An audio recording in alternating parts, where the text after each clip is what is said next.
Today, infidelity can be anywhere from a full-blown affair all the way to texting, sexting with someone. Say that I've seen good people in good relationships have affairs. Like, what's wrong with me that he or she had to go out and do that? Yeah. Probably the worst thing that can happen to you. She cheated on me and now I have to listen to them? So sometimes it's not okay to stay.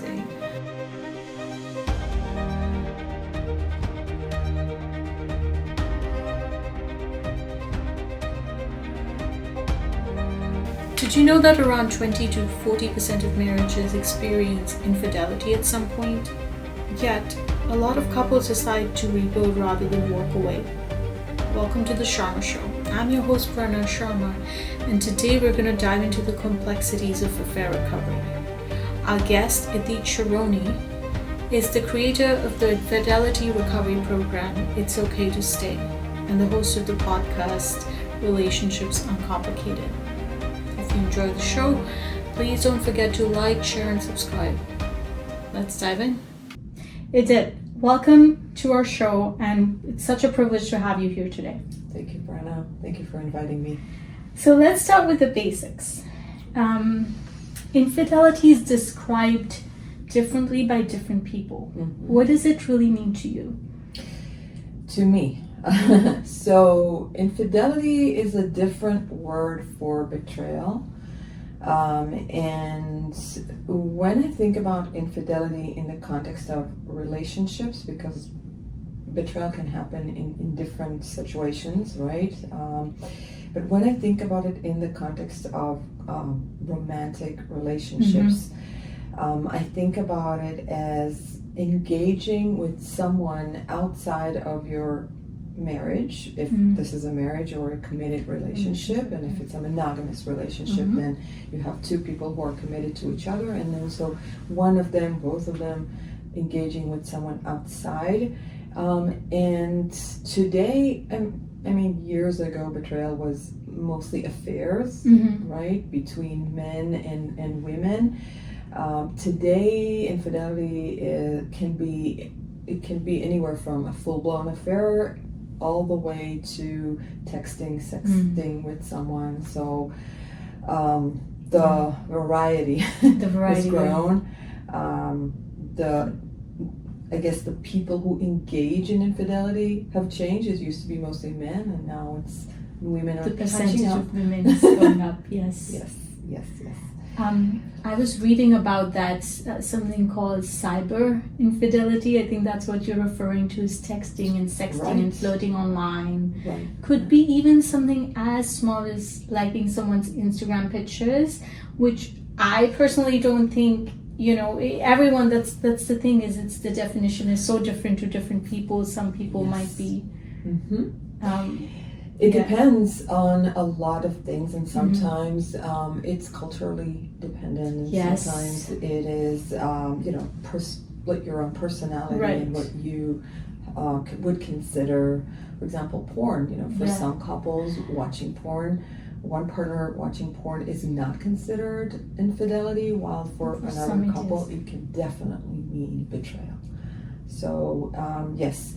But there are definitely a few things that will happen in every situation that we consider infidelity. One, there's secrecy, so some level of secrecy, keeping what you are doing to yourself without the knowledge of your partner. There is also sexual alchemy, which means there doesn't have to be physical sex happening, but just the alchemy, the longing, the charge between the two people, so that will exist as well. And there is an emotional involvement, right? Like having feelings towards someone. Now, not all three of them have to happen. Usually secrecy is the one that would be like the common denominator, and maybe even sexual alchemy, but the emotional connection doesn't, or involvement doesn't always exist. So at least one of them. Right. And I would think the emotional infidelity is also harder to sort of catch, maybe for one partner. But yeah, it's a lot of different kinds. What are some of the common misconceptions related to infidelity? Okay, so there are a lot. Okay. So I'm going to focus on some that Yeah. I think are probably the biggest ones. I think that most people think that if there has been some level of infidelity in a relationship, there must be something wrong with the relationship or with the person.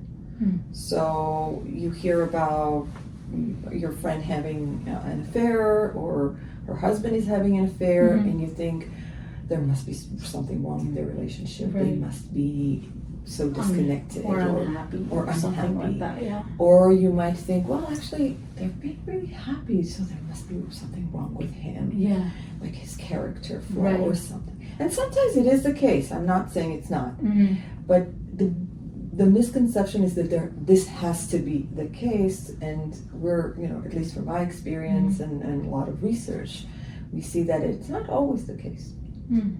That's very interesting. Yeah. So it Yeah. could happen without either dissatisfaction in the relationship or a character flaw. It could just, it could be a one-off incident, or It could be. It could be. So I'm not only looking at it through the lens of did it happen only one time and Okay. very short or something like that. I'm also looking through the lens of really trying to understand the context of what happened. Yes, sometimes you're going to see a disconnect in the relationship. Maybe many times you'll see disconnect in the relationship to some extent, but still people would consider their relationship good and happy. And so I can say that I've seen good people in good relationships have affairs. So, Okay. and I can explain more if you want. okay, but that's very, very interesting. And Yeah. again, that is a huge misconception, because to me, I always thought, and I'm sure a lot of other people do too, is that there has to be something wrong with the relationship for one person to go out and cheat, but might not always be the case. Not always. At not least in always, what you practice, what you see in reality. Not always. Okay. What is the difference between the emotional and the physical infidelity? And do you think one is worse than the other? So I would say that, of course, the physical, when we talk about physical infidelity, we usually refer to actually meeting with someone, and usually there is some sex involved in it, like either touching or more than that, right? And when we think about the emotional, it's that emotional connection or involvement with this person. Both situations still have the same sexual alchemy, that charge, the longing, and sometimes the emotional affairs are stronger than those that were just for sex. Okay. Right? And this is something that I first heard from Esther Perel. She's a marriage and family therapist as well, and she wrote a whole book about infidelity. I remember being in one of her trainings, and one of the things that I really remember she said is that sometimes the imagined kiss is so much more charged than the actual sex or intercourse or whatever it is that is happening.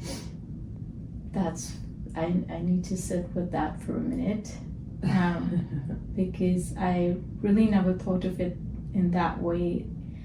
But I do think that for a lot of women, emotional infidelity might be more painful than the sexual one. I don't know if research backs that up, whether there's a difference between what impacts women more than men. For example, are men more affected by physical infidelity versus women who might say, oh, if a physical act happened one time, that's still to an extent tolerable, but if there was emotional infidelity or love or friendship, that's much worse. Yes. So your instincts are on point. Yes. So it does change between men and women. Okay. Men are much more hurt and disturbed by sex and sexual and acts of their partner with the affair partner. And women are more disturbed, and it is more painful for them to learn about the emotional connection. It's not always 100%. You'll see, you know, some people are concerned about both. But definitely, I agree with you. I do see it a lot. Interesting. Yes. So, can you tell if there's some people more prone to cheating than the others?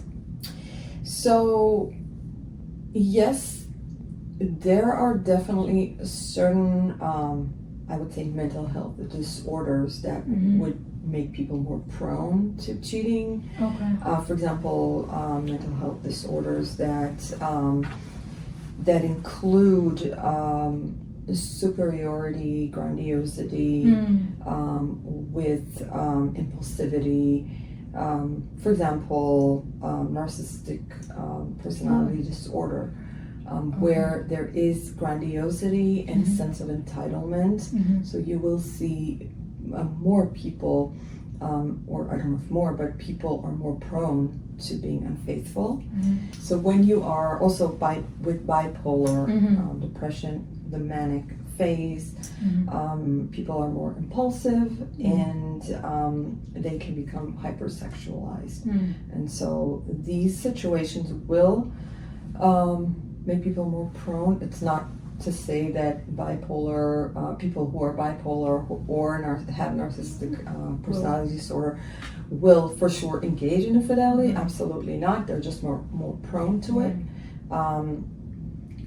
But we're talking about 2-3% of all humanity, and so I don't know that necessarily will explain it, right? Because when we look at the rates of infidelity, I actually have it right in front. It's like, I would say it's anywhere between 30 to 40% is what we know. I assume it's a little more. I would say I would take the risk and say it's one of every other couple. So like I would say it's like around 50%. And so if we're only trying to say, well, it's those with mental health disorders, then how can we account for the race, right? The rest of it. So I would say that definitely it cannot be only disorder or an issue, and sometimes it depends on other things. Sometimes it's true where you could look at a person's, childhood or childhood trauma. Sometimes it's if it's unresolved and untreated, then that could also contribute to that. Not necessarily though. The one thing that I have noticed, and I think has been proven through research, is that relationships. So when you see infidelity and you look back at the relationship, there's almost always some level of conflict avoidance. So the couple was disconnected on a certain level, not completely. They don't have to be completely disconnected, so they could feel like they're really a good couple, functioning unit. But they have disconnected on deeper levels because of conflict avoidance, and that is usually in the background when there's infidelity. Okay. So fighting too much or arguing too much is bad, and not arguing at all is bad too, in a way, right? If you avoid conflict thinking, hey, I don't want to bring this up because we're having a good day, or I don't want to bring it up because we're fine, what's the point? And then that sort of bottles up over time. I would say I'm usually much more worried when people tell me we don't fight than when people tell me we fight like crazy. Both of them are problematic, but those who fight, at least they bring out their complaints to and each they're other, communicating. right? So they might not say it in the right way. They might say, "You're so lazy, you never do anything around the house," and it's going to turn into an argument, right? So it's not fun, but at least they're bringing it up. The other person is aware of it, Right. And they can learn how to manage conflict better, Right. and they will be fine. Those who keep it to themselves are the ones who build mountains of resentment towards each other, which sometimes can turn into a fertile land for infidelity, because you get so used to keeping things to yourself. What's another secret? Yeah. Yeah. Oh, very interesting. So conflict avoidance is not good. Point taken. And dealing with conflict, but in the right way, would be the best way to go. Is communicate, but try to deal with conflict better. Right. And going back to your point about the rate of infidelity, again, I think it's so underreported, right? Just like when we talk about certain diseases that are underreported than the others in medicine, I think infidelity is something that's kept under the wraps so many times. And people might not even feel comfortable filling out an anonymous survey about infidelity and saying, "Oh yeah, I did this," or "I've been through this." Right. And then again, how do you account for the cyber infidelity, right? Because the person who's doing it might not even feel that it's wrong in many cases. They might feel, "Oh, this is fine, so what? We're just texting." And I think also the promises we make to ourselves, you know, and I just tested it with my own group of friends, right? And they know what I do, so so ask what if this happened to you? And most people said, if my wife cheats, I'm out. This is the end of the marriage, right? So you would think it's a deal breaker for anybody, and sometimes it is. Sometimes it is. I think like around 50-something% of marriages or relationships do end because of infidelity. But for those that I've seen over the years, they also thought the same thing. They also thought, if my husband cheats, I'm done. And then when it happens to you, you realize that it's so much more multi-layered than you would think. It's not, you do this, that's the end of the relationship. A relationship is, you spend your life with someone, you build a life with someone. It's not that easy to just say, okay, you broke the rules and we're over. So it's easy to promise yourself early on. It's not easy to actually do what you said. And sometimes it's not the right decision. Right. And I feel that there's so much of decreased self-esteem or trauma that goes with being cheated on. And I think dealing with that and dealing with the betrayal and the rejection. You feel rejected, right? Yes. Like, what's wrong with me? That he or she had to go out and do that. Yeah. And on top of that, you have to look yourself in the eyes at night and say, I'm gonna stay. Right. And I'm gonna work on it. Yeah. It's tough. It is probably the worst thing that can happen to you in a committed relationship. But it happens. It happens in monogamous relationship, by the way, and non-monogamous relationships. So betrayal can happen also if you're not in what we would call two people in a relationship, like monogamous. What people go through when they find out there's been infidelity in a relationship cannot be called anything other than crisis. It's really a huge crisis, to the point where people describe it as a lot of strong emotions, sometimes conflicting emotions. So, it's like a roller coaster and you're strapped to your seat and you have no control. and it's just sometimes they will not be able to function. Sometimes they will not be able to go to work. They will not be able to take care of their children, or sometimes they're going to go into moments of anger and crying and just really, really, really intense emotions. And sometimes those emotions can be conflicting. So somebody described it to me, and it's saying it like, it's like I love him and I hate him at the same time.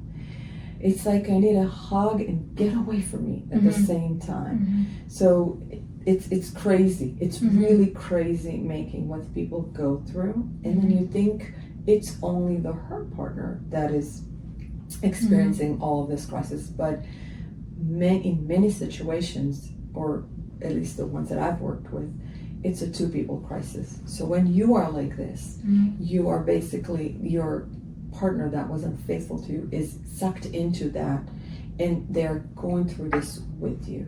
And so it's a two people crisis. Of course, not to say that, there is any way to compare the pain. The hurt partner is taking most of the pain. It's very, very difficult for them, for sure. It's interesting. I actually, right before we started here today, I was talking to someone outside, just chatting about what we do, making small talk over a cup of coffee.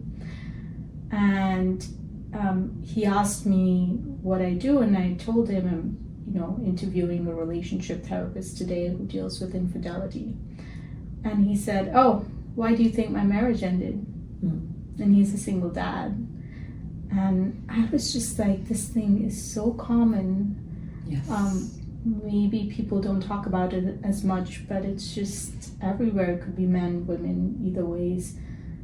I know I've been through it once. All I remember is everything that we talked about: rejection, feeling anxious, feeling like you're in a crisis, feeling, and I do remember that we did try to, stick together for a little bit after that happened. And it was more of a cyber infidelity thing, or at least that's what I thought, or I was told. Anyway, after that, every time his phone beeped, I had this, I can't use the word PTSD because I don't think that defines it, textbook definition, but it was just this trigger, high heart rate, tachycardia, feeling uneasy, trigger every time that phone went off.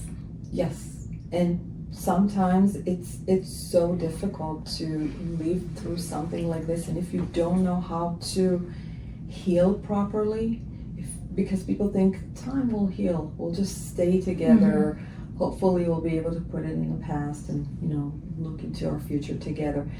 But time doesn't heal necessarily, at least not by itself. It's what you do to actively heal, and I can share more about that. That's actually going to help you.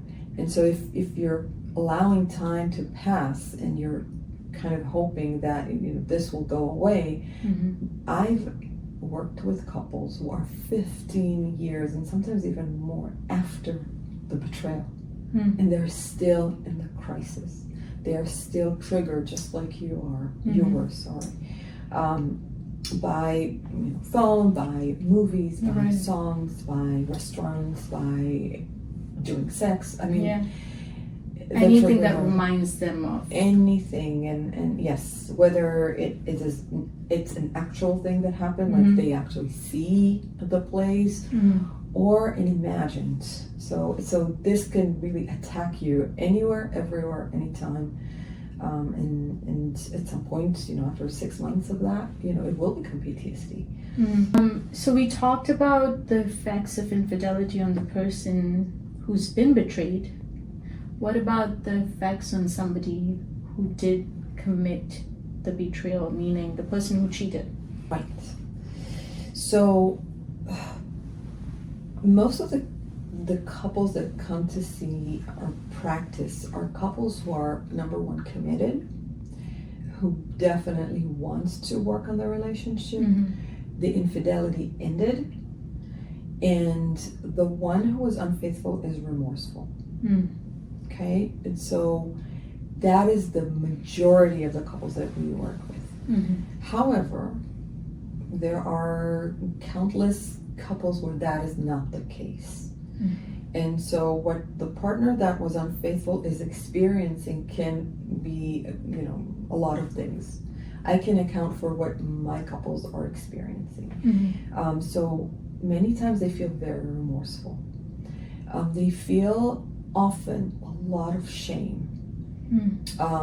And many times it's just self, you know, like their own self-esteem is not very high. They see themselves as bad wife, bad husband, bad girlfriend, bad boyfriend. They have negative self-talk.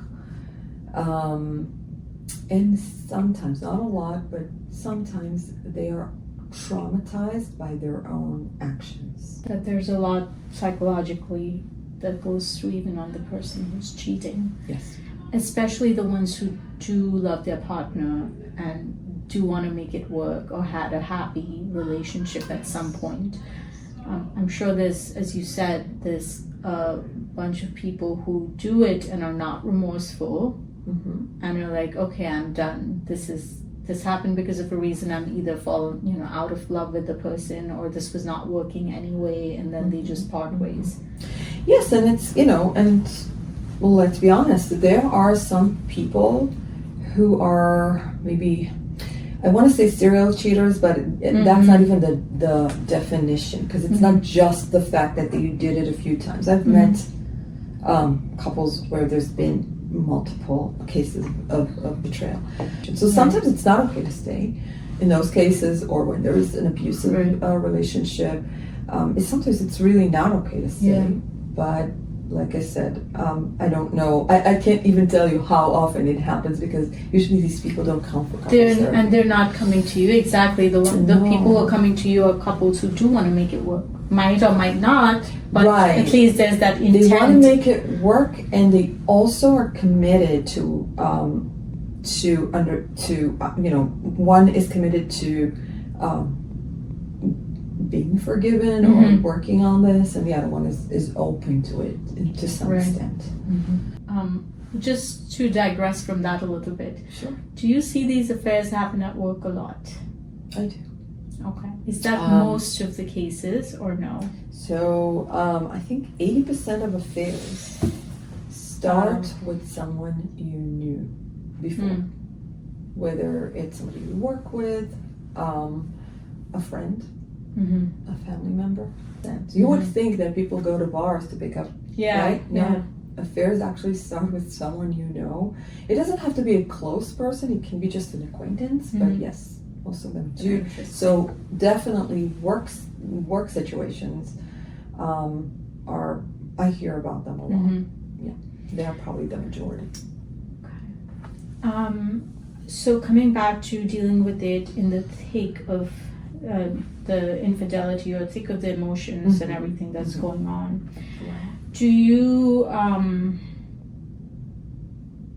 you feel, so you said you addressed the infidelity first and then addressed the relationship afterwards, or vice versa? So I first of all want I have I would say a 3-phase process. Okay. And there's an actual roadmap that I feel couples should have in the aftermath of infidelity, because it's such a chaotic situation. You have so many questions, and you are not okay. And so how is a couple supposed to really know where they're going, what to talk about, what to bring up? So I'm not one of those therapists who's sitting and saying, tell me, what do you want to talk about today? When they're in the aftermath of infidelity, because they need some guidance. They need to know there's a way, you can cross it, and you'll be okay when you come out the other side. Right. So there are 3 phases. The first one is getting them out of the crisis. It's not going to be complete. It's just going to subside. And there are a few steps that we go through. One of them is making sure the infidelity has ended properly, that it's a closed chapter. Another one is being able to express remorse in a way that can be heard, because just saying I'm sorry for what I did, I'm sorry, it somehow does not penetrate and does not help the hurt partner enough. Right. So there is a way to do it that actually works. The understanding of trust and what trust is. We tend to think that trust is the opposite of risk. And that's completely not true. Because trust, and that is not something that I made up, that's actually by Rachel Botsman. She is I would say an expert on trust. This is like, she's a researcher, and she wrote books. And so what she said is something really interesting about trust, is being a confident engagement with the unknown. So trust is a confident engagement with the unknown. I think if you understand trust as it's not something that I can always verify, actually. Right. In order to trust, you'd have to give the benefit of the doubt before you can verify. Right? I think trust is the most, trusting someone needs a lot of courage. Yeah. Right? And risk. That itself is risky, I'm giving this person my trust, which means in the words you just described, confidently saying that this person is going to stay faithful to me, or could be anything, stay with me or do this job or whatever. But I can't ascertain or certify or say that this is going to be the case. It could change. They might or might not do something, and I might not even know about it. So that's riskier than anything else, and the most courageous thing. Yes, and that's what I think a lot of people miss about relationships. You think that if you're in a committed relationship and you've been in that for years, then you're safe. Then it's this blind trust that you have, because they've been with me for so many years. I know he's not going to do anything. I know she's not. And really, in reality, because it happens so often, I think if you think like that, then you a little bit live in fairy tale land. Yeah. And you're not really seeing that that's not the case, actually. Yeah. And so I'm not saying stop becoming afraid and worried, not at all. But the open eye trust makes more sense here. This is again something from Esther Perel, the idea of trusting with an open eye. So exactly what you said before. I'm going to trust. I'm going to be okay. I'm not going to live my life looking at my partner's phone and being hysterical about it.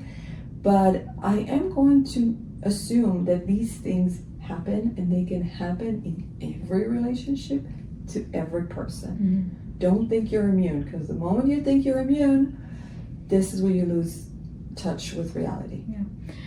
And speaking about that in a bigger, more philosophical picture, people can say they trust themselves, but that might also not hold true in the long run, right? Because people change. Yeah. I don't think I'm the same person I was 10 years ago. And not just me, everyone keeps evolving. Their personalities change, circumstances change. So how do you expect that person to be the same 20 years into marriage? Exactly. Right? And you can't lose touch with that. Either you grow with them or you don't. How many times I've had people who themselves cheated, who said, I never thought I would do something like this in a million years. I was the number one opponent. I was like, when I heard somebody cheated, I would be like, I can't believe they did that. And so, you really don't know. You really don't know. And then they're dealing with not just hurting their partner, but also the remorse of, I did that, and I was so against that, and how do I trust myself again? Yes. It's very multi-layered. It is a struggle to trust yourself again, for sure. So let's say now we're in that step where, the initial infidelity part, you've addressed that. The person who feels remorse has apologized, and the other person's sort of open to it. The affair has stopped. What's next? Because I think that next comes the reason for the infidelity. Or, I don't know, it might. And I feel like people who don't go to you and who are quarreling about this at home, the person who did it is probably getting defensive and saying stuff like, but I did this because you didn't pay attention to me, because you neglected me, or because you did 1, 2, 3, 4, 5, 6. Right? So, and that's tough, because that person who is the perpetrator of the cheating might have been, I don't want to say a victim, but might have been on the receiving side or dissatisfied or unhappy for years and years and years before. And now it comes to really dealing with that, meaning the person who's been cheated on, dealing with the fact that, oh, he or she cheated on me, and now I have to listen to them. Yeah, that is exactly what happens in most cases. So the second phase of the healing is actually, before we get to that part where we find out, why, I want to make sure that this couple can learn to turn towards each other.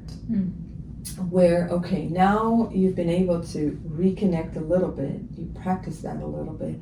Now you can ask this question, because if you ask this question, and most people do, by the way, why did you cheat? They ask it in the beginning. And then when they start telling you why they cheated, then it sounds like they're trying to excuse the behavior. And that is the most horrific conversation you can have. How dare you justify it? Right? How dare you tell me that I did anything wrong? Or how dare... It's just an unacceptable conversation. And it does not go well. It doesn't. And so I don't want to facilitate this conversation before. I actually facilitate it Bring later. them closer. Yes. And then maybe. And now they have tools. And now they can be less vulnerable. How do you rebuild trust after that? Let's say somebody even gets over the infidelity, decides to move forward. How do you trust that person again? Or do you ever trust that person again? Good question. I mean, I say, if you think you're going to go back to 100% trust, I don't think it's going to happen. And I don't think it makes sense. That's the blind trust, right? If you're in a long-term relationship, please don't be at 100%. Be at 80%, 85%. So, but it's possible to get back to that. I did a whole podcast debating, whether it's rebuilding trust or earning trust. And that was also sparked by the same person, by Rachel Botsman, who, I'm on her Substack, and she sent an article that she wrote about trust being earned rather than rebuild. And I took it and ran with it with relationships. And I think that trust is actually something that needs to be earned rather than given. It's not a unilateral, like a one-sided offering that I give you, I trust you, but it's more of a joint venture where both people are in power. So if I am the person, if I'm the hurt partner, I have the power to give trust. And if I'm the unfaithful partner, I have the power to earn trust. I have the power to act in trustworthy ways. But it's not enough that one will do. One will have that power. You have to combine your powers. So you're going to act in trustworthy ways consistently over time. And you, on the other side of that, are going to allow him or her to earn your trust. So we need both of those things to happen, and that can actually happen over time. So the main thing here is acting in trustworthy ways. That's the mind shift. It's like, don't just expect someone to trust you because because we've been together for so many years, because I've never done it before and only one time. No, act in trustworthy ways, and that is something you can explore with a couple or with your partner. What does that mean to you? And then start acting like that. And consistency, I think, is a huge part of that. Oh, absolutely. Yeah. Don't think that if you do it for a month or two, exactly. and things are going to be fine No. I'm going to digress again a little bit. When you talked about 80% trust or 85% and then 100% don't, even in a long-term relationship, do you think trusting blindly or 100% could also be going hand in hand with taking someone for granted? Meaning, yes, just being so laid back. Nothing's going to happen. He or she's fine. We're fine. And because I think that when you're at that 80% mark, you also have that little bit of, you don't sit back and you're just exactly. You're not too complacent, and you want to make an extra effort sometimes. Maybe not all the time, but I trust him, but not 100%. So let me make sure that I'm doing my extra bit to keep this relationship going. Right. Yes, 100%. So when you trust 100%, you're very complacent. You think this will never happen. And it's like you have this insurance policy. It's like nothing's going to happen. And so what that means is that you may neglect to notice some things in your relationship, like somebody being unhappy, like somebody being, and you're going to write it off as, that's okay, we can deal with that. Yeah.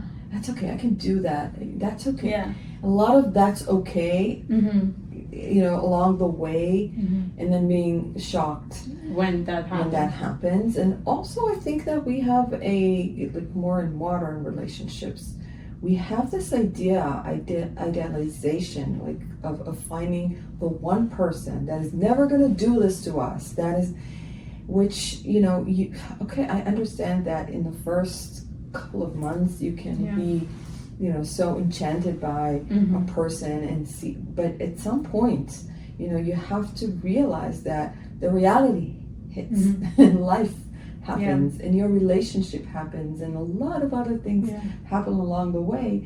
And if you see, and very complacent and sure nothing will happen, then you're neglecting maybe your relationship, but just neglecting to notice a lot of things. And humans at the end of the day are flawed, no matter what, it could be relationally or different ways. Nobody's perfect.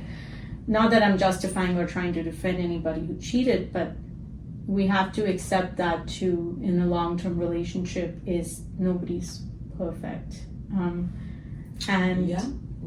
having a good sense of yourself or self-esteem is really realizing and understanding that you are flawed, right? But then you can still hold yourself in warm regard, meaning I can make mistakes and my partner can make mistakes, and so I can see usually very early on if a couple is going to make it or not. And one of the telling signs is if the hurt partner is able to see the partner that was unfaithful, if they're able to hold them in high regard, meaning she had an affair, but she is a great partner. She is a wonderful mother. She is a wonderful friend to her. So they can see her not just through the eyes of the betrayal. Right. And sometimes that's something we need to work on, because it takes over. All of a sudden the person becomes their betrayal. Right. That's it. There's nothing else, and we have to bring in all the other things that this person is made of. That's very interesting. So now, how do you help them decide, or how does the couple decide whether or not they should stay together or go their own separate ways? Yes. I say, as a rule of thumb, do not make decisions in the first month. It's just too much of a chaos and crisis, and feelings are all over the place for people to make that, very life-altering decision. Exactly. And then there are a few factors. So if there's no remorse, then I don't know. Honestly, I haven't found it yet. I don't know that it's possible to stay together with someone who hurt you and does not feel remorse. Yeah. So that for me is a deal breaker. Right. That It's makes a sense. deal breaker, really. I can't even work with you. Yeah. If you don't feel remorse, Yeah. I can help you What's the point? end the marriage or the relationship, but I don't know that I can help you heal because you're literally locking the doors of forgiveness. If there's an abusive relationship, that, or not even abusive, but it could just be a very weak relationship where there's been a lot of, it just feels unsafe to be in this relationship, then betrayal may be, the red flag that you need to look at and say, I don't necessarily want to. So I wouldn't necessarily encourage a couple to try to work on things if it hasn't been a strong, committed, happy. It doesn't have to be happy, but just a strong and safe and yes. Okay. I'm trying to think if there's anything else. Well, sometimes, especially if the partner that was unfaithful is is highly narcissistic. And so that connects with the inability to feel remorse, the inability to say how they did wrong, the entitlement of I deserve this. And so how do we know that this is not just going to continue and you're going to come back every time? So that's also a situation where I would say, consider what you want to do in this relationship. So question about that. Do people like that who are narcissistic or think that, this is just okay and humans weren't meant to be faithful and this is who I am, do they really want to even stay in a committed long-term relationship? Yes, they do. Huh. Specifically for narcissistic personality disorder, the relationship is really important because this is the person who you can be, who you can have leverage over. Or control. Yes. And not very often, but sometimes the decision is we cannot stay together. We're done. And then sometimes if it's done after some kind of a journey, then there is more acceptance of both partners that we really tried. It just did not happen, and so the breakup happens more calmly and comes from a place of understanding. But if not, then individual therapy is the way to go. Wonderful for that. Yeah. Okay. Do you ever try, and when that happens, right, that they worked with you for a while and then decided to go their separate ways, but you think as a therapist they're very close to that point that they could actually make it work or stay together, do you ever try to convince them or say, hey, just give it a few more weeks, or give it a little bit more time? Has that happened? Oh, it happens a lot because I think it's like riding a bull sometimes. It's like you have to hold sometimes and hold the hope for couples so many times because they lose hope because they're so triggered, because it's such a painful experience that really destroys a lot of relationships. So I mean, if you want to destroy a relationship, be unfaithful, it will. But so when couples come and work and want to work on things, they could come one day and be very ready to work on things, and then the next day they're not. And so sometimes I have to hold the hope for them, and sometimes it sounds very easy to hold hope for someone, but I actually sometimes feel it's like riding a bull. Yes.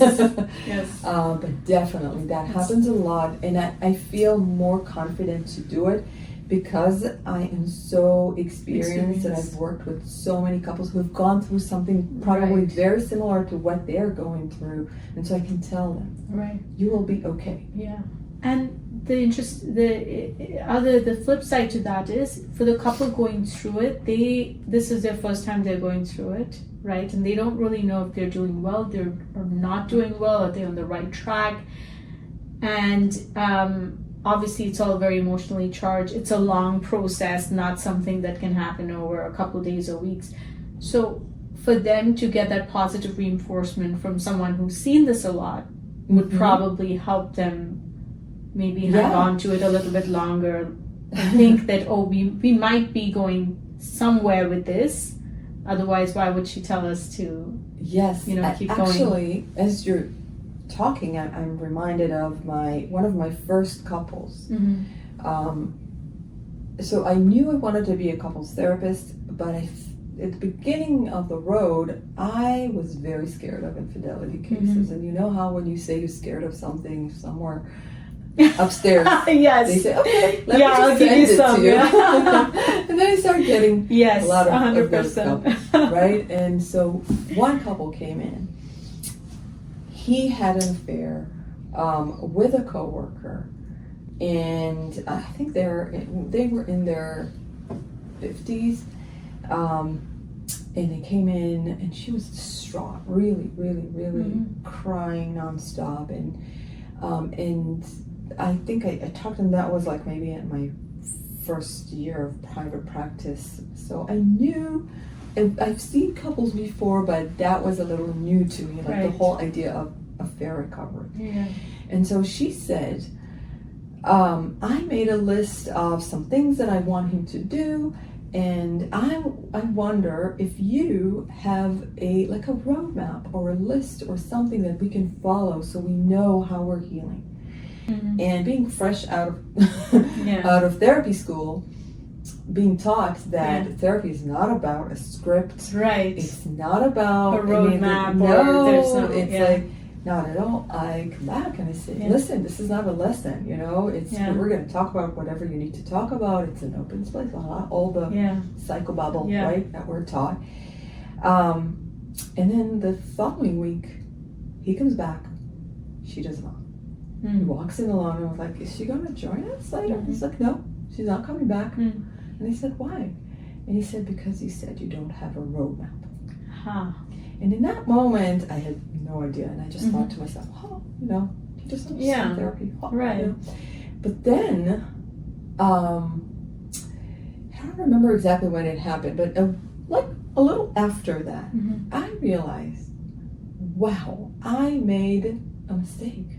Because yes, there is a roadmap, and yes, couples in chaos need a roadmap. Yes. They don't know where they're at exactly. Like, they don't know if they're making progress. They don't know if they're going backwards. Right. It feels like, what are we doing here? What are we talking about? Are we talking about this? Are we talking about that? It's like crazy. Yeah, and something just happened, and why are we talking about my childhood? Right. And yes. So, and why am I, one moment I'm okay, and the other moment I'm just on the floor crying. Yes. Yeah. So yes, there is a roadmap, and people need a roadmap, and we have a roadmap, and I've completely changed that in my practice, which has proven to be so helpful to people, really. That's so cool. Because again, as you said, that's not something they taught you in therapy. No, that's not the usual way to go about it. But that helps your clients. I understand where it comes from. You want to be able to not be stuck with people and tell them this is what you have to do. Step 1, step 2, step 3. Right. In therapy, that's not acceptable. And you want to explore, and you want to be curious, and you want to go with the couple where they need. But this is like me finding balance between, we'll go wherever you need, but we're also going to have a roadmap, because you need to come out the other side at some point. Right. And we don't want this to be, in 3 years. Right. We want it to be in a few weeks. Yeah. Which also comes back, like you said before, they need to be close before they can talk about the deep standing issues in the relationship, or they need to address the infidelity first, and then do the closeness and build some sort of foundation, and then address the long-standing issues. So that's very important, because if they did not come to you, the fight would be again about the same thing. How could you do that to me? And I did it because of whatever 1, 2, 3, 4, or I don't know why. People are stuck in the contents of what happened, and when it happened, and how often it happened, and how. So the content is what usually couples are stuck with. And the content is also what creates the attacks and somebody feeling attacked, so they become defensive and all of that. And when we come in, we try to zoom out of the context and see patterns and teach the couple their patterns and what they can do to change the patterns, so they can talk about that content in a different way. And then there's also the third phase of the healing, after we deal with that and we actually find out why it happened, if it was about the relationship, had nothing to do with the relationship, so on and so forth. There's a third phase, and that is growth. That is like trauma growth. So if this has been traumatic, for most people it is, then you could grow from trauma. And you can look into your future as a couple and decide how your new and improved relationship can be. So you can actually end up being a much better couple than you were before in the aftermath of infidelity if you do the work. Yeah. How long does this process usually take? I'm sure there's no perfect time, but approximately when you see your couples who do well. And so when we do couples therapy, it is usually a longer process, just because it has to be more open-ended, and we go into things that may not necessarily be. But I would say that the part of the healing, the proper healing, the 3 phases will take anywhere from 8 to 10 weeks. Oh, okay. Yeah. Right. There are people who are unhappy, some are dissatisfied, and some maybe just seek the validation or excitement. How do you prevent infidelity? Or how would you advise a couple to, have some pointers in their book to sort of prevent or avoid getting to that point? So first of all, I want to say that there is no way to prevent 100%, really. I mean, not that I know. Yeah. Like everything in medicine and you can't, there's only so much you can do. Human beings are going to be human beings, and they're going to be unique, and relationships are for sure unique, and change all the time. Yeah.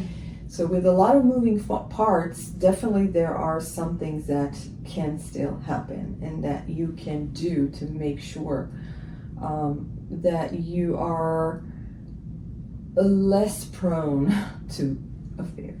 I would say that the best thing you can do is learn how to handle conflict in your relationship. If you think that you're going to go through your relationship and you're going to only have to face big conflicts, then you're wrong, because conflicts are there every day. They can be big, they can be small, but they're still conflicts. And if you don't have the basic skills to handle conflict well, then you're either going to go into a lot of bickering and arguments and sometimes fights, or you're going to go into what most people I think go into, which is the conflict avoidance route. Right? And then you're building that resentment that we mentioned earlier. And then somebody walking with resentment is like a ticking bomb that can explode in different ways, right? It can explode in a huge argument. It can explode with somebody saying, you know what, I'm done. And it can explode in an affair, infidelity, or acting out sexually, or anything like that. So that is the biggest proofing your relationship that you can do. Is make sure you know how to handle conflict. Make sure you know how to tell your partner you're not happy. Make sure you know how to tell your partner that what basic needs are not being met. Right? The need to feel loved, the need to feel wanted, the need to feel safe, the need to feel protected, the need to feel admired. Whatever it is for you. Yeah. You have to be able to talk about that with your partner. Right. So don't avoid conflict, but when you do argue and when you do communicate, do it in a safe and good way, so the other person can actually hear you. Yes, I mean, listen, I'm married for 30-something years, so I don't live in La La Land where all the arguments are beautiful. Yeah. We could record them and show. No, I know mine aren't at all. no. Of So, course, yeah. you're going to have fights, and you're going to be insulted sometimes, Yeah. and you're going. But you need to learn how to at least acknowledge that. Mhm. Either come back and say, let me say it in a different way. Yeah. Or sometimes there is an explosion and you need Mhm. some time to cool off. But then come back and repair. Mhm. You can repair and you can say, you know what, we just had an awful fight. Can we talk about it? Yeah. And there are tools to do that as well. I was listening to one of your podcasts, I think, and I heard you say when you fixate on something or some issue, that's all you see. Meaning, if you think that your partner is lazy, you're always going to notice him or her being lazy. If you think that the other person's not doing certain things right, you're always going to, those things are going to pop up in your mind more than the good things that the person's doing. Is that true? Yes. So Because that just changed my life. That changed my entire Really? relationship. Yes, it's called the negative perspective. Not something I came up with, but actually it comes from the research of John Gottman. Okay. So what they say is that you can either be in a positive perspective of the relationship or a negative perspective of the relationship. If you're in the negative perspective of the relationship, you're going to scan your relationship to see everything your partner is doing wrong. Mm-hmm. So if you think they're lazy, you're going to see, here's another incident, here's another incident. Because that's what our brain does. It shows you more of what you perceive to be true. Right. And what does not, match that, your brain is going to file, it's not important. Mm-hmm. And so you don't really see the reality. You see a Very twisted interesting. reality of what you want to see. It's like if you ever wanted, a certain car and you start seeing more of it, or if you're pregnant, you start seeing a lot of pregnant women all of a sudden, right? It's like you see your world through your lens. Yeah. And the same thing, by the way, happens if you're in the positive perspective of the relationship, where you scan the world to see everything your partner is doing right there. Wow, that's amazing. So you definitely want to push yourself Towards a positive. Yes. Yes. And you want to also acknowledge, wow, I'm in a negative perspective. So maybe what I see that my partner is doing is not the reality. Maybe I need to. Very interesting. And that could be not just in relationships, but life in general, right? That's why people are talking so much about manifestation, is because if you see the negative, you manifest the negative, and if you see the positive, vice versa. So in your couples therapy, when you see, different kinds of couples, do you sometimes see people who look very perfect on social media or in the eyes of the other people or of the world, but in reality are having major relationship issues? Of course. Well, I usually don't see their social media unless they want to show me something specific, but I see other couples on social media. I mean, I think you don't have to be a therapist. You can just look at, friends and family, and you just, you see those amazing pictures and you know that it's not that rosy. Right. But definitely people, because of our ability, and I think especially in American society, we view conflict as something very negative. Yes. Right? And people like to say, I'm non-confrontational. Yeah. As if it's a virtue, as if it's a good thing about you, because being confrontational is seen as a negative thing, especially for men. And so you always want to be non-confrontational, which means that if you learn this and you go and you have a relationship where there's a lot of confrontation every day, all the time, you have zero skills usually to deal with how to be confrontational, how to handle confrontation in a good way. Yeah. And so because people don't know how to do it, they either get into a lot of arguments and they try to say, no, we're not. Avoid conflict. Or they avoid the conflict. Yeah. Interesting. And I bring that up because I'm sure there's a lot of people who deal with, or most of people who deal with some sort of relationship issue from a scale of 5 to 100, right? Different severities, different scales. But then they see people on social media who have close to perfect lives and great vacations and happy couples and big families, and they feel that, oh, why is this happening to me? Oh, yeah. Why is my relationship not perfect? And that's why I always bring that up, is that not everybody, it's not what it seems like. You never know what happens behind closed doors, period. You really don't. And many times couples come to me, talking about their friends and how wonderful they're, and how their spouses did not cheat on them. And I say, if you think you know about all the things that this good couple, really good close friends are going through, then you don't necessarily. Because most people don't tell their friends about infidelity. They don't tell their friends about, they don't. There are things that we keep to ourselves for a reason, for a good reason. And so you really don't know what happens behind closed doors. Don't assume. Don't assume. All right, Edith. Thank you so much for joining us and sharing your experience and expertise. It was really great having you. To our listeners, if you're dealing with infidelity or supporting someone who is, know that you're not alone and help is always around. And let's not shame anyone who decides to stay or leave after going through such a traumatic process. Thank you, everyone, for joining us on the Sharma Show. I'm your host, Prerna Sharma. Until next time, keep taking care of yourself. Thank you.